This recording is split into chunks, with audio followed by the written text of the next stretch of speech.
Chartered Institute of Bankers of Nigeria, Dr. Uju Ugubunka. Doctor, you're welcome. Thank you very much. To the program. And of course, we also have an investment banker and financial expert, Mr. Uzo Chubuko. Mr. Uzo Chubuko. Good morning. You're welcome to the program. Well, today in Nigeria, we've just been told, Mary, that we're out of recession. And of course, a very critical sector in the economy is the banking sector. But today, government comes up with all manners of financial policies, and again, to some extent, the central bank governor in some forums was indicted that he seemed not to know what he's doing with his team. Why couldn't they just come up with, especially when the Naira was nosediving against the dollar? But today, again, we're talking about diversifying the economy. And one critical sector a lot of people put hope onto is the banks. Dr. Uju Ugubunka, are Nigerian banks actually playing their role in this regard? Yeah. Nigerian banks are actually playing a major role in diversifying the economy, and from various points of view. You know, banks are like intermediaries between those who have money to save and those who have need to invest money. And so, as intermediaries, they generate a lot of deposits, which they lend to people who are in need. And in doing so, they work in line with government policies, especially when there are priority areas within the government policy. If, for instance, we have a policy that says direct focus of credit towards, say, agriculture, as it is right now, banks are meant to, hit to that kind of direction from government. And so most of their credit availment will be towards agriculture and so on and so forth. Now today, you know that banks were very much in the oil and gas sector. They were investing so much in that area because that was priority. Today, we are de-emphasizing that sector to get money into other areas like agriculture, mining, and so on and so forth. And if you look at the direction of credit of banks, they're now going towards those areas. And so to a large extent, we can say, yes, banks are playing their role. Although there are various factors that militate how much they'll be able to do in this regard. Okay, we'll come back to you on that, Mr. Uzo. Okay, yes. My question for Mr. Uzo Chibuko. Did I get? Okay. Right. Right. So we're talking about the banking sector now and how they can help in the economy. We hear of the agricultural sector. I mean, one day on this show, a farmer called in and was complaining about the government helping the farmers. So why is it difficult? Why do you think it's so difficult for banks to actually give loans? Because people do complain that they find it hard to get loans from banks. And even if they do give, the conditions behind the loan is, cumbersome like that. Why do you think banks find it difficult to give out loans? Okay, I'll quickly maybe take some few steps backwards. Okay.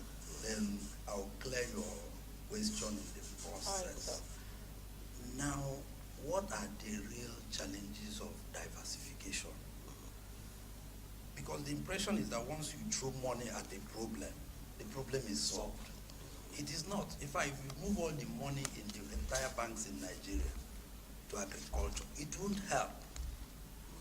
One, if you see challenges for diversification, let's take example, the infrastructure. If you plant cassava in Kogi State, how do you move that cassava from Kogi State to where it will be required, for where there is market? So that transportation is not there. Some of those products are seasonal. Do you have means of storage? That's even if you produce during the rainy season. what happens to dry season? Because if you set up a plant, you don't want plant that will be working seasonal. There is no machine that works seasonal. Machine works day in, day out. Those infrastructure are not there. If you go ahead to think of also things like security, power, those are the things that are problems of diversification, the cost of ease of doing business. Now, there's also one aspect of it where banks come in, which is provision of funding. Now, there's another element of infrastructural problem that is also making it difficult to lend money to Nigerians. Where is the data? If you see my passport, or if you see my picture on television now, is there any way of identifying me? As popular as I might be, maybe unless you get in touch with Peter, and Peter say, yes, I know this guy. But that is, if I relocate from number one I'm living now to the next, just the next building, I won't go far. You might be surprised that to the banking world, I'm lost. Even with the entire BVN and every other thing, it's still not easy to trace Nigeria. Now, if a Nigerian man gives you collateral, what's the ease of realizing those collateral in the event of default? Okay.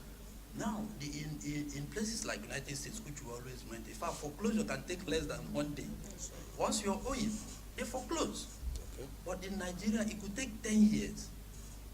Do you get what I'm saying? So it's not as if we throw money into the problems will be solved. Is there an entire gamut? There's another thing that plays major role in why our diversification has been a problem. Oil. In one forum here I told you that, look, necessity is the mother of invention. And it is fully to be wise where ignorance is placed. Okay. If all I need to do is to go to Abuja and pick some couple of yellow papers in name of contract and make money, why should I go to the farm? Why should I be digging ground, mining lead or mining whatever? Do you get what I'm saying? So we have to look at everything. But like the focus of today is on the role of banks. Banks have their own role to play. Now, and those roles are trying to come up with things that will make it a bit easier for people to get money. How do they do this? There could be a situation where we might have things like corporate guarantees, which government will do, because sometimes government asks banks give loan to agriculture. Okay. They move money from CBN to those banks to give to, now they ask those banks to write guarantee that the money, so you are guaranteeing somebody you cannot vouch for. Nobody, once bank guarantees that money is even more stringently managed than the ordinary deposit that was in the bank before that. Okay, thank you very much. In case you just joined us, we're looking at the role of banks, financial institutions in the diversification of the economy. Of course, we're speaking with a former registrar of CIBN, Dr. Gubunka, and of course, Mr. Uzo Chibuko, an investment banker. Now, Dr. Gubunka, the banks declare huge profits, and quarterly or annually, but it's at variance with the evidence of development. I mean, because the essence of establishing banks is to support the economy. So why is that variance? They declare huge profit, but we could see that it doesn't reflect in development. Well, I've had this issue before severally, that banks declare huge profits. On the face of it, yes, might seem so. Or have we related these so-called huge profits to the capital outlay of banks? Because when you relate it, that you will find out whether actually banks are making a lot of money.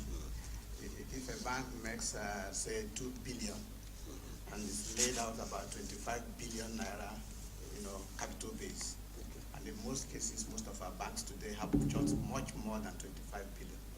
So if you divide the 2 billion with 25, how much do you get per share?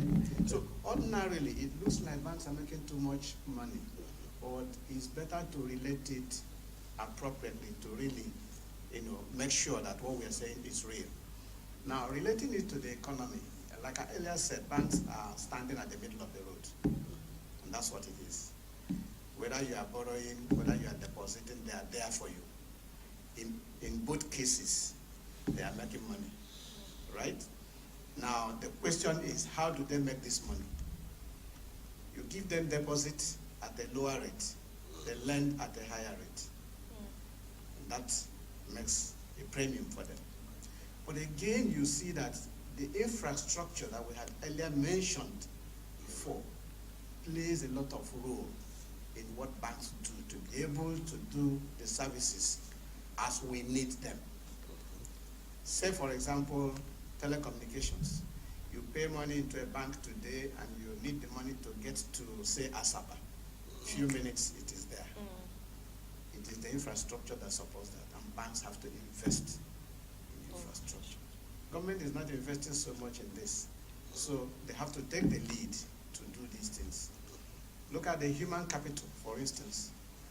In this country, I can bait myself to say that, look, banks are the best organizations that train their staff, locally, internationally.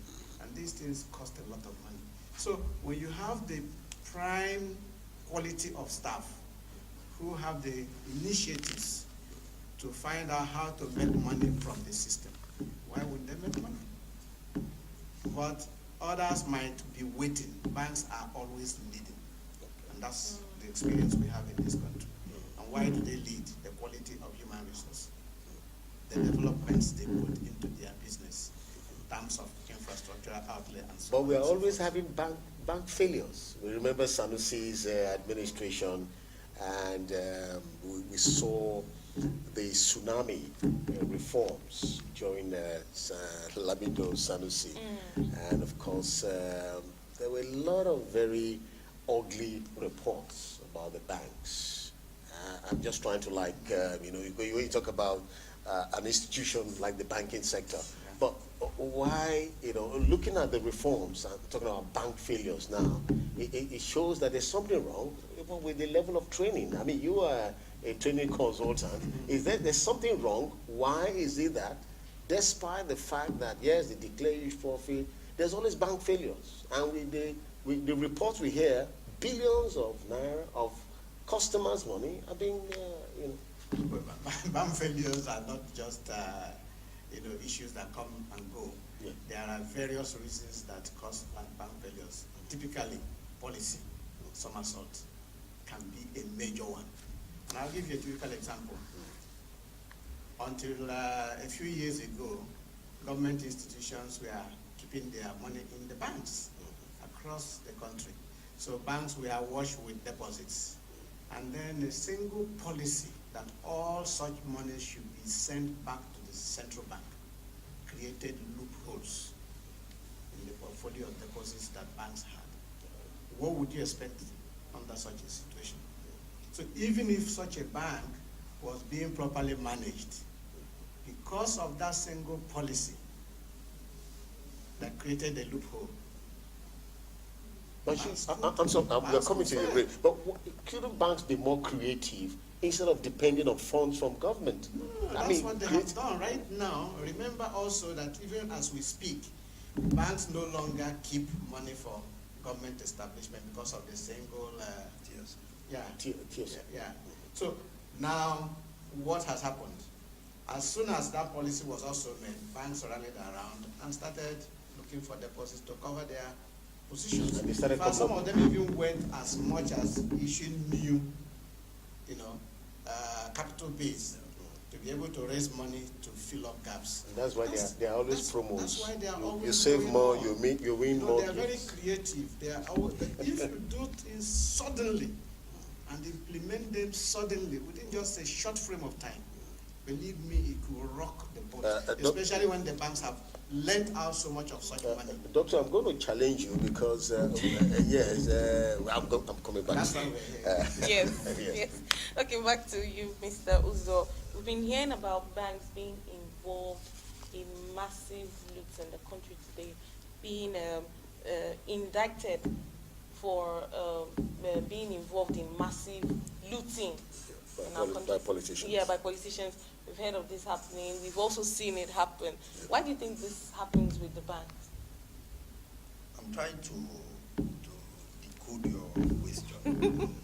Because the the last banks, time I checked, I've not seen any. no, there was some Sorry, few, I've there not was, yeah. seen any bank that has been indicted for looting.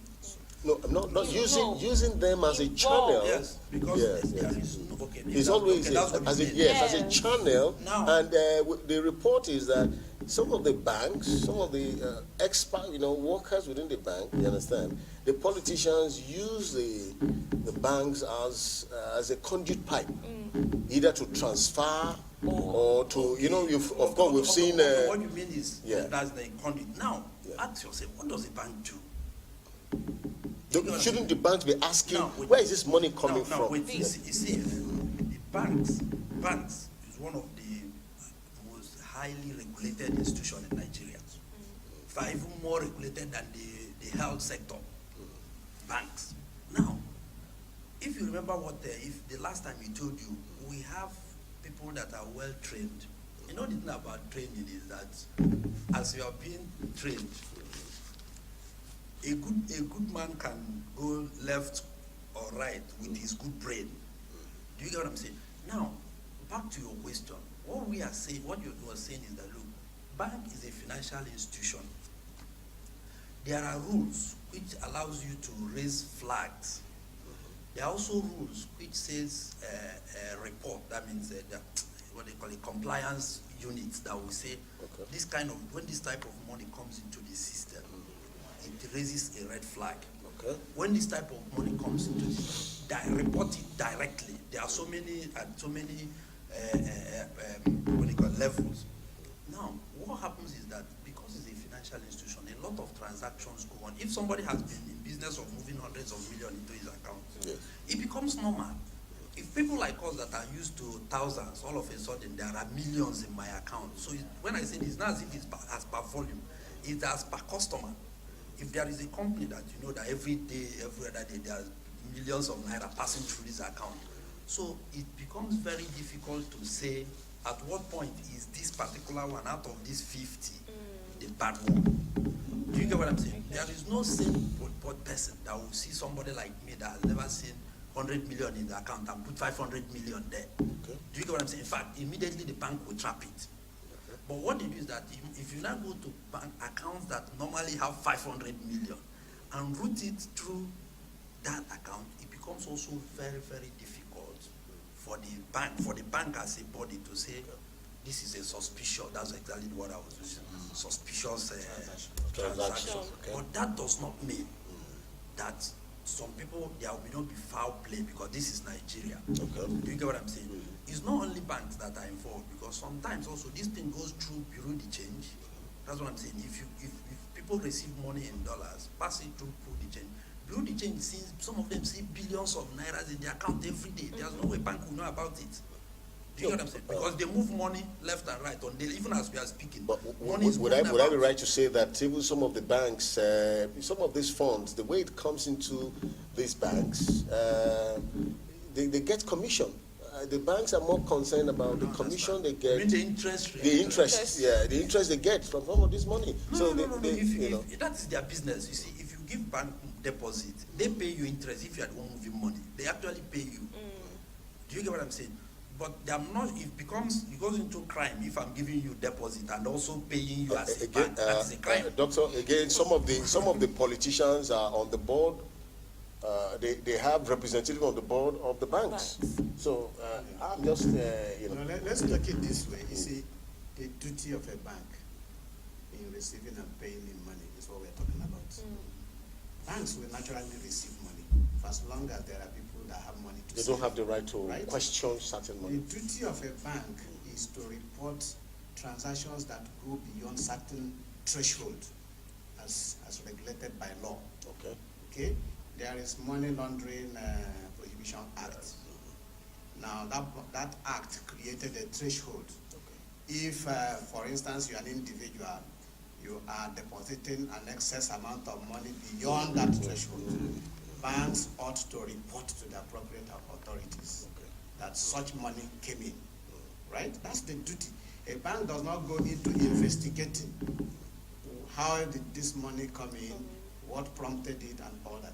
It is the duty of the regulatory agents of government, like EFCC, NFIU, and so on and so forth, that will now go into investigation.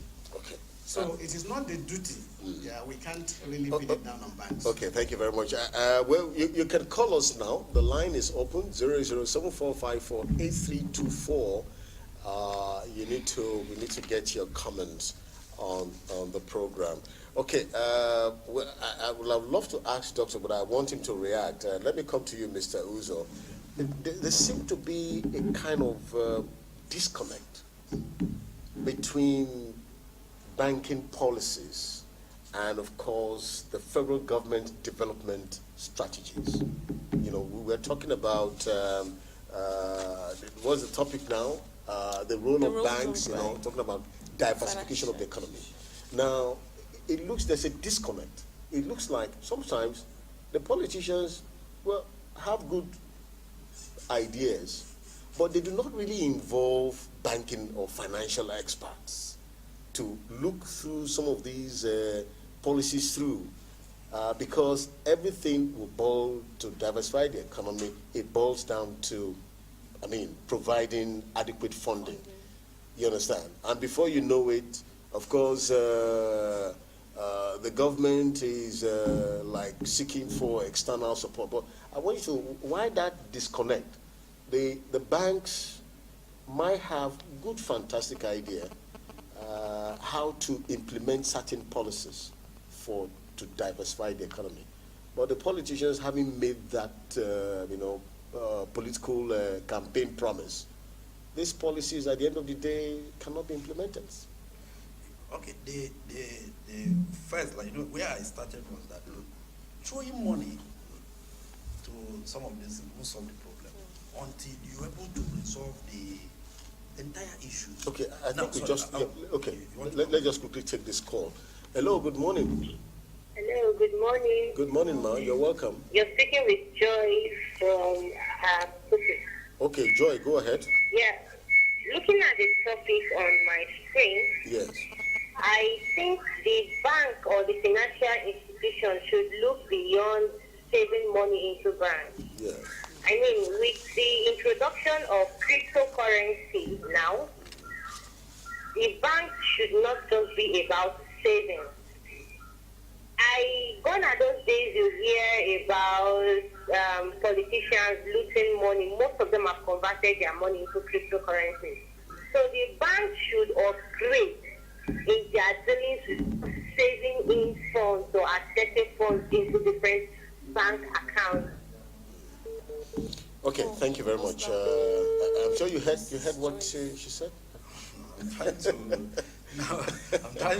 sometimes when these comments come, you try to see what's the direction. Now, what does, you see, that is a regulated institution, highly regulated. In fact, there are reserves that even the money you receive, there's a law that says this percentage, you cannot touch it. CBN holds it. Do you get what I'm saying? So it's not as if it's a free for all. Then let's also get it clear. Bank is a business. It's unlike what the politicians do. They can go for social out. I'm not removing social responsibility now from banks. But what I'm saying is that politicians are not, when you're in politics, you are not looking for profit. When you are working, bank is a private business. This is somebody's business. These are some people's capital. They've invested, believing that there will be money at the end of the day. But they are surviving on the monies from the society. No, that's what I'm saying. That is why you go around begging, pleading, cajoling, whatever you do to attract deposits to your institution. People also come to you, borrow this money away from this institution. The margin between what you pay for this fund to get it in and what you receive from the person borrowing minus your own administrative cost becomes your profit. Now, back to the question. The disconnection between banking policies and government-owned... is that when government is making policies, when they make policies, like I said, there's one thing in their mind, social factors. Okay, we want to grow agriculture. What do we do? We want to create employment. That's even the second layer, because employment is generated through real activities. Do you get Build what I'm more saying? roads, we want to- Now, where that disconnect comes is that why this person is saying social, this man is saying no, this is not safe for me. If not, it would have been easy for CBN to move money into these banks and say, give it for agriculture. You don't need to give me guarantee. But once bank signs guarantee that this money you've given us to in this direction must be returned to you when you ask of it, the only benefit now becomes that the interest becomes lower, but the entire gamut of risk factors remains unchanged. Am I making some sense? If CBN pushed money to a bank, say, okay, give it at 9%, which is what they do for real sector funding, 9%, okay, fine. Bank will give it at 9%. But now, because CBN also takes guarantee from banks, so that means putting making banks what they call bank giving indemnity, bank taking primary responsibility for that money. That means the entire risk involved in lending comes into play. Okay. So what government can do is that that's why I say they could do a kind of corporate synergy, corporate guarantees, which federal government can say this is enough for us. Of course, it might not fly for a business bank, but it might fly for what they call it, a government business. Okay, if you people are kind of cooperative, give us your corporate guarantee. We want you as a body. Give us a guarantee or whatever you can give. But federal government holds it. Based on the strength of this, the banks can disperse the money. We remember during Sanusi's time, of course, we had when he gave directions to CBN, releases some money for, yes, agriculture, release these for, major projects. We seem not to be hearing that anymore. But what is of serious concern, we're talking about diversifying the economy. Now, a lot of foreign investors are complaining that to get loan here, to do business, the interest is killing, okay? And it is not attracting foreign investors, not Oshibaji was talking about doing, business with ease and all that. Yeah, ease of doing business. But, you find investors moving to neighboring countries because they get free, tax holidays, free interest rates and all that. And they're moving, but here, even the foreigners, when foreign companies come here, the banks usually give them loans. That's the complaint. But when it comes to real Nigerian investors, the banks don't. Doctor, what is the problem? Because it looks like we keep moving around the circle, and the banks are, Well, I think it's just the fundamentals. We need to get the fundamentals right. A typical Nigerian businessman, for instance, the ones you are referring to. Are we not creditworthy? You don't even have an account position. That's the problem. You don't have a financial You mean affairs. Nigerian businessmen? Most of them. I can vouch for that. You see, With their brilliant ideas? If I ask you your financial position, can you bring it out? And let's see what it looks like. What are your sources of income? How do you spend your money? How much do you net off at the end of the day or at the end of a month or after a financial year? Most businesses in Nigeria. But what about Nigerians who come from abroad, who have good ideas and fun? Why are they succeeding? But why are they succeeding in other African countries and they're not succeeding in Nigeria? It's not enough to have good ideas. Business is about feasibility and viability, right? If you cannot prove to a bank that this business you want to go into is feasible and viable, then you have a problem. And there are measures, things you can do to find out, okay? Now, what banks typically do is to place all the cards open and allow you to prove to them that this business you want to go into will be, at the end of the day, pay its way out. Okay. If I give you money, okay, take for example, today as we speak, government has borrowed so much from the banking system, from all of us and so on, and what is going on. Government has not been able to pay back those monies when they are due. Even they are not paying those who are doing contract jobs for them. Why? Did we do enough studies to embark on these projects that these monies were sent into? Did we ask ourselves, where would we get money to pay back? having borrowed money to support or to initiate these projects? Perhaps we never asked those questions. If we did, we would have probably known whether we should or should not embark on those projects. And government would not be owing as much as it is owing today. Okay, thank you very much. I'm sure quite a number of we have a caller. Hello, good morning. Okay, we lost that call. So you can call us and be part of the show because this is, you know, there are so much controversy here. I know Dr. Guguka is being careful.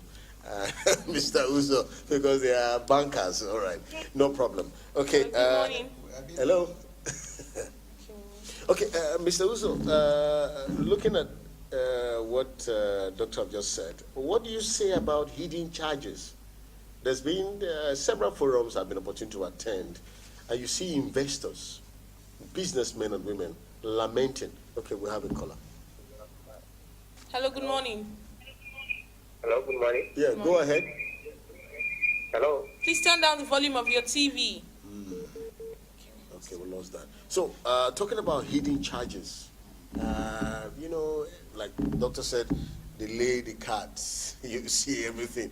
But by the time you take this loan and you start hearing them, more charges, they start exposing, expanding the, at the end of the day, an investor who, of course, has taken so much, discover that at the end of the day, his profit, there is nothing to write about profits anymore. We have a caller.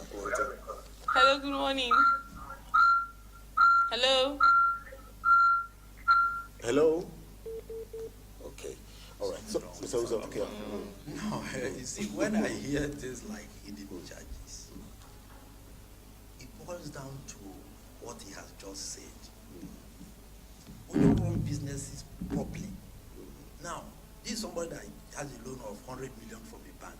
He does not have an accountant.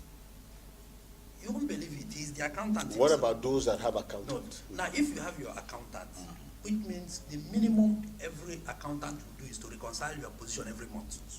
That's the minimum an accountant should do. So, and if you drop any charge in my account, and within a month, I pick it up. That is if at all there's hidden charge. That is one aspect. The other aspect is that most Nigerians, in my experience, I find out that when they give people offer letter, because they are desperate to get money, they just sign it. You didn't read the contract. I need the money, just bring it. He signs. When you now say, look, did you see line this one? He said, he didn't read it. That's why when we do reconciliation, we find out that most of those things these things were written here. So sometimes what people do now, people like us that are into accounting, we say, okay, fine, let's keep this one aside. Let's take CBN regulation and start checking, okay, this thing in the offer letter, is it allowed by CBN? Okay. Do you get what I'm saying? Now, if it is no, then bank, you shouldn't have charged me this.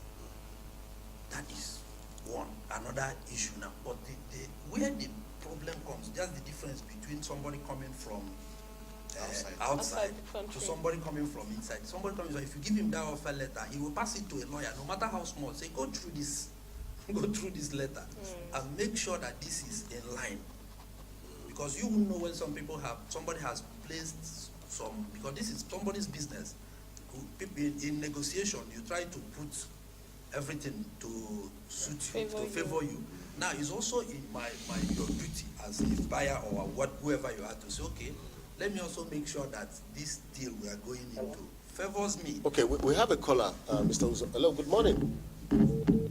Okay, we lost that call. Go ahead. So it favors me. At the end of the day, you say, okay, remove this, add this, remove this, and two of you will have a good agreement. But the experience shows that once a Nigerian man wants loan and he sees offer letter, he signs. So we're going to ask now, how do we really, you want to ask? Yeah, I was going to ask you, talking about the charges, the one you just explained now was concerning loans. How about the charges normal Nigerians receive from bank on a daily basis? Okay, we have a caller. Like we'll come to that. Okay. Yeah, we have a caller. Okay, hello, good morning. Hello, good morning. Mr. Can you please Pius, speak up? just speak louder, please. Okay, Taiwo, go ahead, sir. Okay, we lost that call. Yeah, she was talking about. Yeah, there's some what you're saying certain is charges. now some of those charges are statutory. I know there was a time CBI, I think it was federal government that started stamp duty, right? Stamp duty, which charges 50 naira per transaction. Credit transaction. That is credited as above 1,000 naira. So they hit you with 50 naira. Bank, it has nothing to do with bank. The money does not even go to the banks. Okay. That is federal government money. Then there was also a time. Yeah, go ahead. There was also a time we had a COT. I think COT has now been removed and we now have maintenance charges. You see, we have, how many banks do we have in Nigeria, if I can remember? If this bank is charging you what you feel is not friendly, in fact, there are some banks that don't charge maintenance. I don't want to call their names. So you can quickly say, okay, because it becomes a marketing tool. If you want me to maintain your account, you pay me this. And there is another bank telling me, look, you don't need to pay me anything, just bring your money this way. So All right. you can Okay, pause. thank you very much. Quite a number of Nigerians are actually trying to call in. The excess of we're just having issues with the network, but please do try and get into. Okay, we have a caller. Hello. Hello. Good morning. Okay, we lost that call. Now, the subject matter, because it's very key here. Why the subject is because the banks are very critical to the growth of any economy. Of course, we saw when, thank God, we are told that we're out of recession. Okay, we have a caller, sure. Hello. Okay. Hello, good morning. Hello? Yeah, good morning. Are you hearing me? Yeah, we can hear you. Go ahead. Go ahead. Yeah, the other man that was I didn't know his name. Dr. Gubunka. Yes. He has spoke very well that it's not just to have an idea of the business. Okay. When you give people money and the product is not good, how much it from? And not that they do. That drug is not allowed to the parents to make money. Okay. So I think the process of training people, unemploy you, and then for them to be able to market it, something that they have to reduce their requirements from another. Okay. We are one of the things about 2 years ago. Okay. But they don't have money to process their paper. So it's not have the knowledge enough. So if government wants to help, they need to start the matter from that they should consider they do not inspect what they are doing. But they should do this, no more. Okay. And the $30,000 are given to people. It's not enough for them to establish. I just want to give them, they cannot pay back. So the man that's behind you there that will set most of our banks. Banks don't just allow us to do that. I mean, there's not a power to give 10,000, 3,000, you are waiting. It's not even enough to process the paper. You know, Okay. All right. Thank you very much for your contribution. Now, Doctor, I wanted to say that we've heard about Dangote building refinery. Is it in Ghana? Yeah, we know he's doing something here in Nigeria. We've also heard about other companies establishing very wonderful businesses in Ghana and other countries as well. But it's not as fast as expected here. You know, there's too many bottlenecks, really. Is there any way the banks can, smoothen the ground? I mean, to ensure that some of these businesses are, because again, the concern is that is it that government policy is not favoring the banks in order for them to operate up to optimum to support the economy?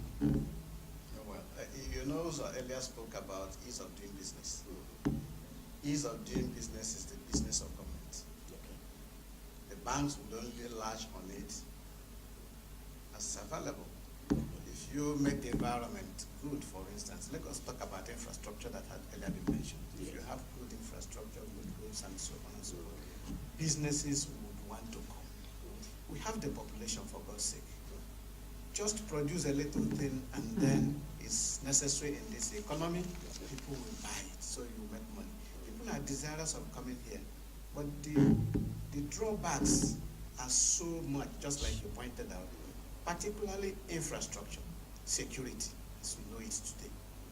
If these things are put at the appropriate, because there was a time we did a study when the issue of interest rate was being paraded as the major component of cost for businesses, and it was found out that it was very insignificant compared to issues of infrastructure, weakness and non-existence and so on and so forth. So today, if government faces the issue of infrastructure, faces the issue of security, people can go about their normal business without any problem, I can bet you we would have investors. This country is ripe for any investor to come in here with his own money, even without needing bank facility. And if they have need for bank facility, I can assure you the banks are ready to do business, because that's why they are here anyway. I mean, if you have a business, one way you can see that banks are ready to do business is when a bank does not have enough money to support a project. He calls a group of other banks and they do a syndication. I mean, that proves to you that they are ready to do business, but it has to be a business that will, after doing it, they have money to pay you back your deposits. But Mr. Uzo, the banks are also looking for quick business, quick cash, quick profit. Because I've been in a forum where you see, it's normal. Very normal. Yeah. You see, like I told you, bank is not a charity organization. The aim is not social. Okay. The aim is profit. Now, if bank says that, look, if I operate in this within the law, because the law also allows them to spread their portfolio. Now, there's also room for you to shift here and there. It's not as if it's a creep. Now, if you notice that, look, if I put all my strength in FX, I'll make money.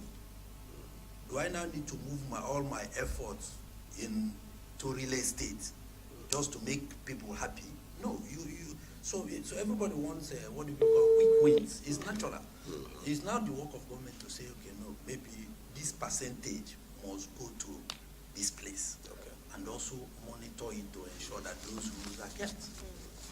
Okay, thank you very much, Mr. Uzo, because this is one subject matter that's supposed to generate national debate, honestly. I'm sure we have a caller. Hello, good morning. Hello? Hello, Hello, good morning. Hello? Hello, morning. Go ahead, good morning. Yeah, good morning. Yes, sir, go ahead. Yeah, my name is John, calling from Lagos. Okay, John, go ahead. Yeah, so this bank we are talking about, who are this bank? Is it not the same government officials at the owner of this bank? Is it not the same people that own this bank? Not necessarily. Not So, necessarily. yeah, calling from Lagos. Tell me. We are talking about, who are this bank? Is it not the same government officials at the owner of this bank? So, Go ahead. Go ahead. So what I'm trying to say is that, hello? Go ahead. Go ahead. Go ahead.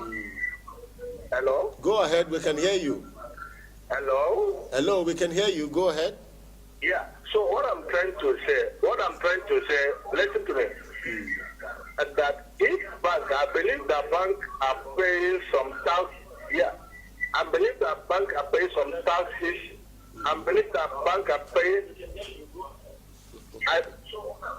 Okay, thank you very much. I think, to wrap it up, Let's just made a Not statement necessarily, because you always assume that the banks are that owned the by banks are politicians. owned by the No, it's not politicians, true. or they It's not have true. representative in the boards of these Direct. I banks. said not necessarily. But there's Owners of some bank- element of truth in what you have said. I used not Necessarily. necessarily. Not I necessarily. didn't say it's Okay, yes, yeah. not necessary. All right. Okay.